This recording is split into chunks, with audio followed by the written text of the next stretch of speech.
Ma'am, एक relationship के अंदर एक एंजाइटी की पहचान कैसे की जा सकती है?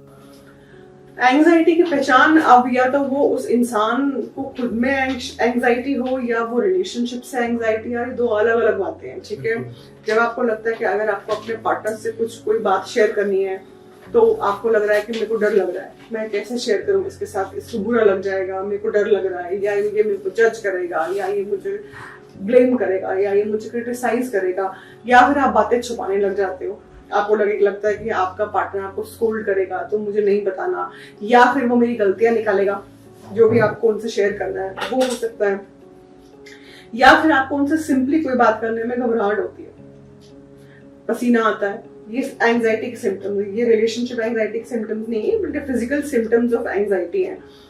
आपका दिल धड़कता है जोरों से, तो ये अगर आपको एंजाइटी रहती है और अगर आपको लगता है कि आपका रिलेशनशिप सेफ नहीं है, तो वो दोनों ऐड करके फिर वो रिलेशनशिप में और प्रॉब्लम्स क्रिएट करते हैं। मैम, आपने देखा होगा कि आजकल इन सब के बीच में एक नई चीज आई है लोगों के विचारों में, उनकी थिंकिंग में आई कि वो आजकल शादी नहीं करना चाहते या किसी भी रिलेशनशिप में नहीं रहना चाहते। पहले ऐसा बहुत कम था लेकिन अब ज्यादा हो गया है। इसको आप कैसे देखते हैं कि लोग बहुत सिंगल रहना चाह रहे हैं?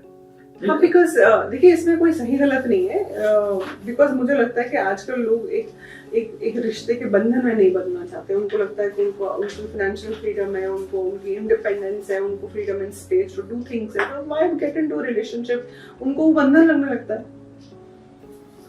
So like that. Ma'am, relationship में रेड फ्लैग को कैसे पहचाने? Okay, silent treatment, disrespect, control, shutting down, criticizing, blaming, dismissing your partner, not being transparent with your partner are some of the red flags. Okay. और ma'am, इतना सब तो हो गया, अब ये भी बताइए कि एक खुशहाल जिंदगी, वैवाहिक जीवन कैसे हो सकता है? Respect, दोस्ती, flexibility, maturity. ये किसी किताब में नहीं लिखा। अगर आप ये नहीं कर सकते तो आपको अपने रिलेशनशिप के ऊपर बहुत काम करना पड़ेगा, उसको एक हैप्पी और सक्सेसफुल बनाने के लिए। एक शादी, कोई कहता है ना कि इजी है, एक शादी इजी नहीं है चलाना, मुश्किल है, क्योंकि उसमें अपने आप को झोंकना पड़ता है, अपने आप को बेंड करना पड़ता है दूसरे के लिए, अपनी खुशी को कभी कभी मारना पड़ता है ताकि दूसरा खुश रहे, और दूसरे को भी वही करना जो आप कर रहे हो। मैम, कुछ ऐसी बेसिक सी सलाह जो आपने इतने सारे एक्सपीरियंस में देखी हो कि कैसे आप एक स्टार्टिंग होती है जब एक लड़ाई की, हर चीज तो जमीन से शुरू होती है ना, बिल्कुल कहीं ना कहीं, तो उसको कैसे रोका जा सकता है? पार्टनर को उस पर कैसे काम करना चाहिए?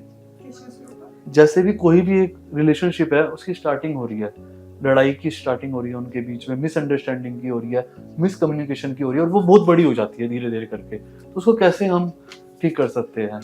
देखिए, उसके लिए आप दोनों पार्टनर्स को एक ओपन माइंड होना चाहिए, ठीक है, कि जो ये कह रहा है मुझे सुनना है, जो वो कह रही है मेरे को सुनना है। अगर आप सिर्फ सुन रहे हैं इस बात के लिए कि मुझे काटना है, तो वो फाइट हमेशा आगे बढ़ती जाएगी। दोनों सही नहीं हो सकते एक टाइम पर, दोनों गलत भी नहीं हो सकते एक टाइम पे, साइकोलॉजी यही कहती है।